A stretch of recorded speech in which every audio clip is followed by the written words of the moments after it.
Përshëndetje të nderuar shikues, në vazhdim po ndiqni lajmet e orës 12. Presidentja Vjosa Osmani ka thirrur seancë konstituive të Kuvendit për nesër në orën 12.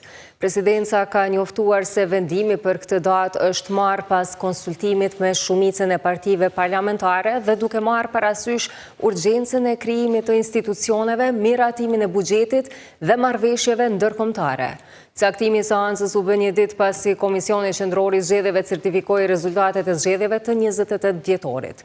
Zgjedhjet e shkuara nuk ishin prodhuar koalicion të shumicës. Institucionet nuk u formuan që nga nëntshkurti kur u mbajtën ato dhe Kosova u fut në krizë institucionale. Si pasojë e mungesës së institucioneve, Kuvendi ende nuk e ka miratuar buxhetin 2026 e as marrëveshjet ndërkombëtare shumë milionçe. Pos këtyre, Kuvendi ka obligim ta zgjedhë presidentin deri më 4 mars, një muaj para se Vjosa Osmanit t'i përfundojë mandati.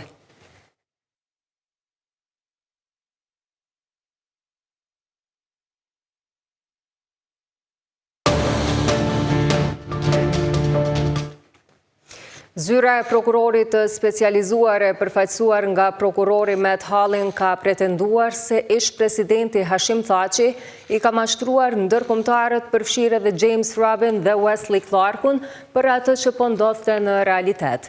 Në ditën e dytë të fjalës përfundimtare, sipas prokurorisë, mashtrimi i Thaçit bëri që kjo të ndikonte në botë kuptimin e ndërkombëtarëve për të kuptuar se si funksiononte në të vërtetë UÇK-ja. Përveç kësaj, Matt Hallin tha se këta dy ndërkombëtarë që u përmendën nuk ishin kurfar interesi që të kuptonin se çfarë po ndodhte në realitet. Prokuroria ka kërkuar nga 45 vjet burgim për secilin nga 4 ish-krerët e UÇK-s, Hashim Thaçin, Kadri Veselin, Jakub Krasniqin dhe Recep Selimin.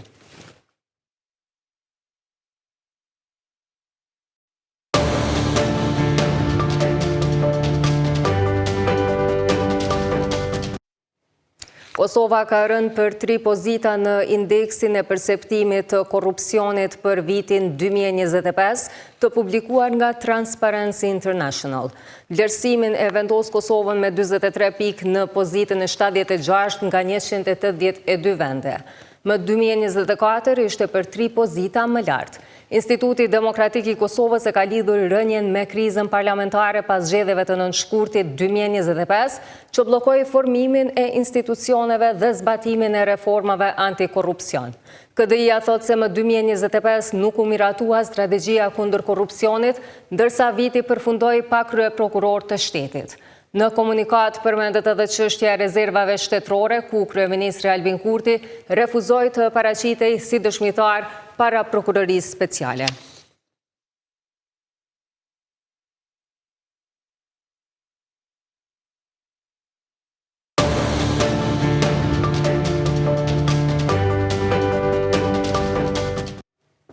Është liruar nga akuza arsimtari Muhamet Hajredina, i cili akuzohej për veprën penale, nxitje, përçarjes dhe mosdurimit, pasi që kishte hedhur në shport të mbeturinave plisin dhe flamurin kombëtar.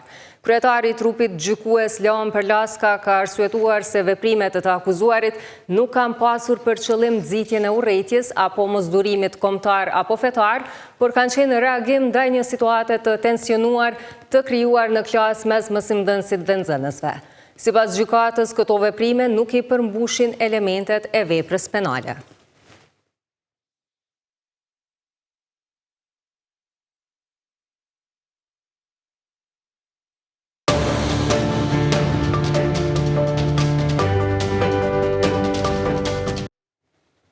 Stafi i shkollës fillore Pavarësia në Prishtinë ka mbajtur grevë 2 orëshe në shenjë proteste ndaj, siç u tha, sjelljeve problematike të disa nxënësve, një ditë pasi policia arrestoi një mësimdhënës të kësaj shkolle në ndyshimin për dhunë ndaj një nxënësi.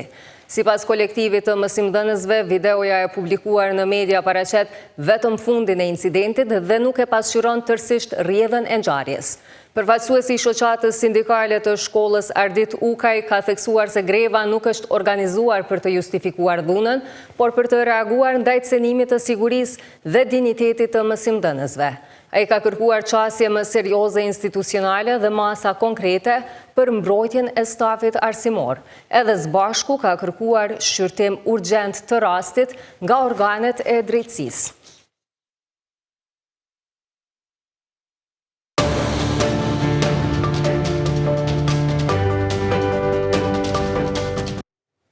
Presidenti Donald Trump ka kërcënuar se do ta bllokoj hapjen e një ure që lidh Shtetet e Bashkuara të Amerikës me Kanadan, derisa Washingtoni të kompenzohet plotësisht për gjithçka që i ka dhënë fqinjit të tij verior. Ura ndërkombëtare Gordie Howe, e cila e lidh provincën kanadeze të Ontarios me Michiganin në SBA, nuk do të hapet derisa Ottawa t'i trajtojë Shtetet e Bashkuara me drejtësi dhe respektin që e meritojmë, shkroi Trumpi në rrjetet sociale. Sipas faqes zyrtare të kompanisë që e ka hartuar projektin, ura financohet nga qeveria kanadeze, por do të jetë në pronësi publike të përbashkët të dyja vendeve. Nuk është e qartë se si Trumpi mund ta bllokojë hapjen e saj, por ai tha se negociata do të fillojnë menjëherë pa dhënë detaje të mëtejshme. Ndërtimi i urës nisi në vitin 2018, por projekti ka qenë një pikë përplasjeje mes dy vendeve për më shumë se një dekadë.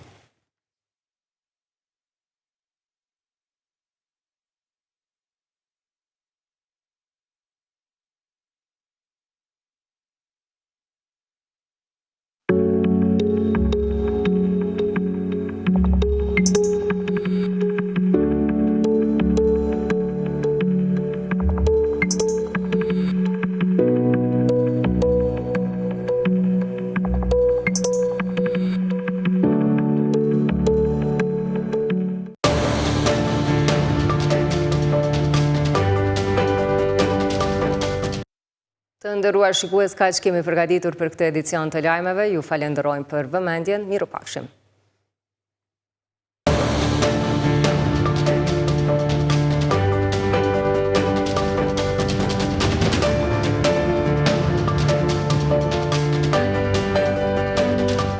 Të nderuar shikues, për më shumë video si kjo, regjistroni në kanalin e Koa Vizionit në YouTube.